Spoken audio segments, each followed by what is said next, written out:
Hi, I'm an American mother.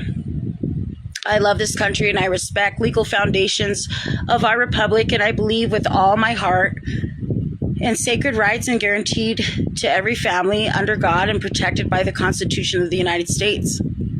I strongly believe that as an American, but for 747 days, my home has been completely silent. For a very long time, too long, over 2 years, agonizing days, agonizing months, my house has not heard the innocent laughter, the tiny footprints, the joy of awe. My beautiful autistic son cuddling with his daddy, laughing with his dad. As a mother, your whole soul is built to protect your child. I believe that when I had both my children, to hold them when they cry and wrap them in unconditional love. Instead, my baby was ripped from my arms, leaving an empty room, untouched toys, too small of clothes for him to fit in, and who cries herself to sleep every night and soaked up pillows with tears is me. A lost mom, a worried mom, but a strong mom. I'm going to keep fighting because I know what happened in Valencia County, New Mexico is not child welfare protection. They're not trying to protect children. They're not trying to keep them from harm's way. It is un-American to abuse government power. I highly believe that. They didn't just take a case file. They stole 2 years of my child's childhood. 2 years of my life. 2 years of his dad's life. Being forced to walk a path that we have to not be ourselves.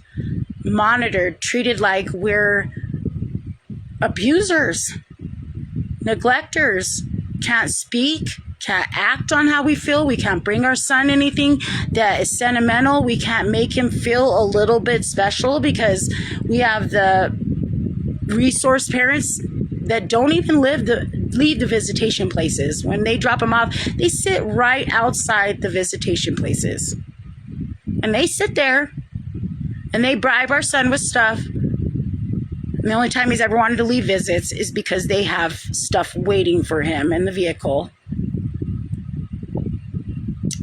It's sad when you have to bribe a kid for love, when you know that he'll never love you like he loves his mom and dad.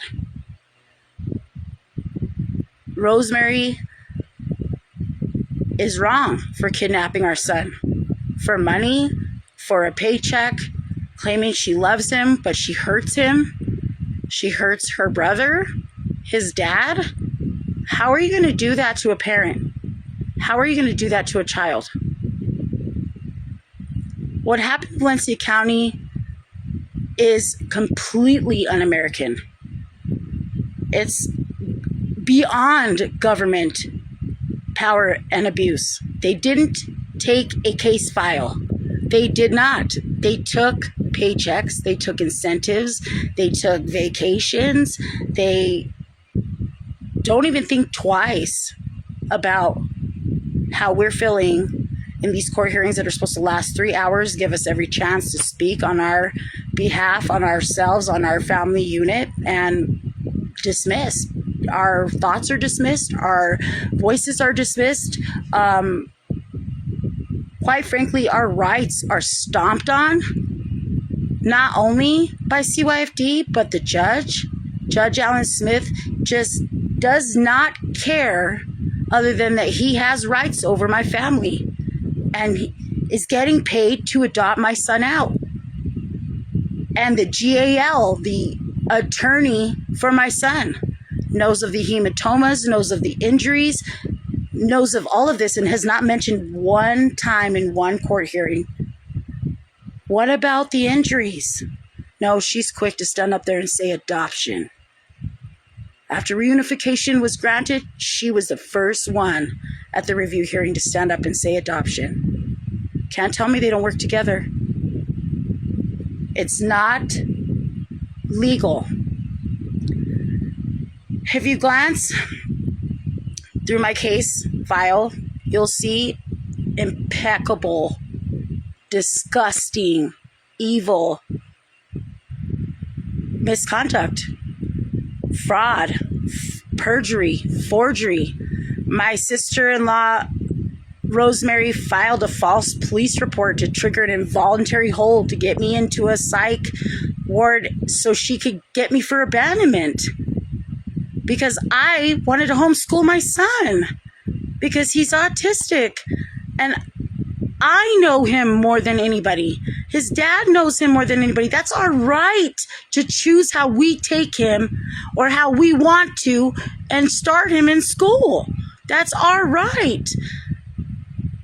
And that's why you take him from us?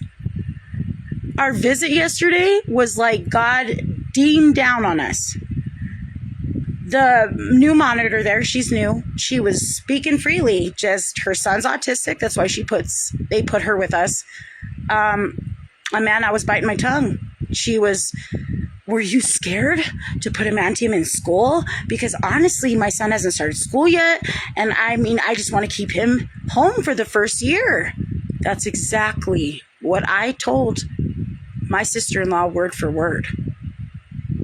I'm not going to put him in school. I think he needs to be at home for another year, and I'm going to homeschool him. And she told me I wasn't smart enough. There's resources out there. Did you know you could get paid to watch your son?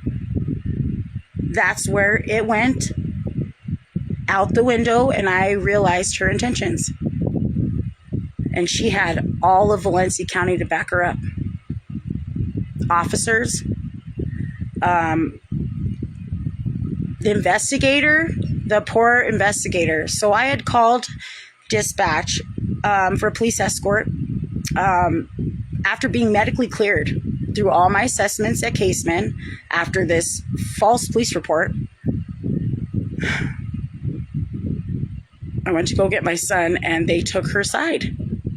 This officer, Craig Mio, showed up, no name tag on, hours later, claiming after I just got out of the hospital, cleared. I was erratic. I was high. I couldn't stop moving. He had to take him in custody because he was concerned on how I was acting. I was asking them for the paperwork and where my son was, and if I could get my cell phone out of my pocket to call my attorney. And police brutality broke out, pushing me, shoving me, telling me, get the fuck off the property or I'm gonna have you fucking arrested. Don't you dare put your fucking hands in the pockets. I don't know what you have in your pockets. I'm reaching for my phone, denying me of counsel. So bad that he pushed me and the dad off the property. And I said, well, at least, who are you? Who are you? Because I have your son stepping in my face, chin to chin. And I'm like, who are you? And he's like, I have your son. Now get the fuck off this property. Would not even state who he was. An officer of the law that's there to protect my son, which, what did I do? We got back in our vehicle. We went home, and I called the state police and filed a missing child kidnapping report. I called every police. They kept directing my call straight to Officer Mio again. I can't tell you how corrupt it is down here. Our Attorney General of the state has filed lawsuit after lawsuit for these kids dying, systematic failures. Our investigator of our case alone committed suicide, unfortunately, last December 2025. Due to what? Well, retaliation, whistleblowing on CYFD. It's when our governor passed the law to not allow kids to sleep in offices anymore, and my investigator knew about it, and she was whistleblowing, and all of a sudden she was resigning from the company. No, she resigned, but she was still sleeping with these kids in the offices, and she got retaliated against. She got bullied so bad that they pushed her to commit suicide. And to me, that is at the hand of the state. That is bad as killing her. For you to say I'm mentally unstable to take my kid, to take care of my kid because I have PTSD, or that I'm not smart enough to teach my son kindergarten level education is beyond ignorant.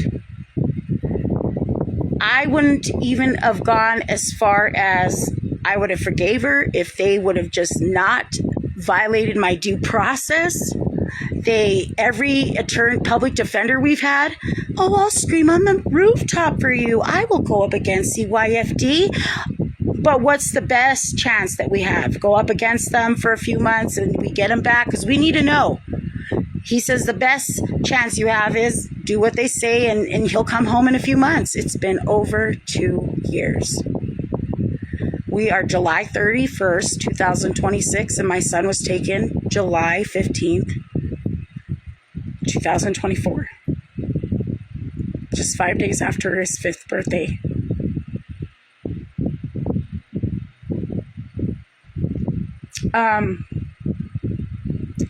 It's unconstitutional. It's un-American. It's wrong what they're doing to our family. What they do to us every day that we have to leave our son and he looks at us like, please just get me out of here.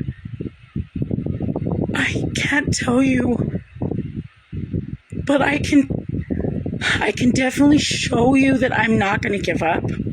Either is his dad, and we need your help. More than ever, my son needs your help. Abuse, physical abuse, strap marks around my son's arms and legs because they can't handle him. Strangle marks, hematomas. I'm scared to look up at all the hospital records just to see how many places that they've hidden from me taking him to. It scares the ever-living shit out of me because it makes me so fierily angry, like just fire inside of me. I just can't live without my son, and I'm not going to give up. And you guys will pay. We need your help more than ever. And I'm the voice for everybody that can't stand up. Don't feel bad. I'll stand up. I will speak it. This state is corrupt. They're making money off children. They're selling children. They're leaving children at the border. They're hurting kids. They're killing kids. Not parents. CYFDs killing kids. We need your help. Thank you.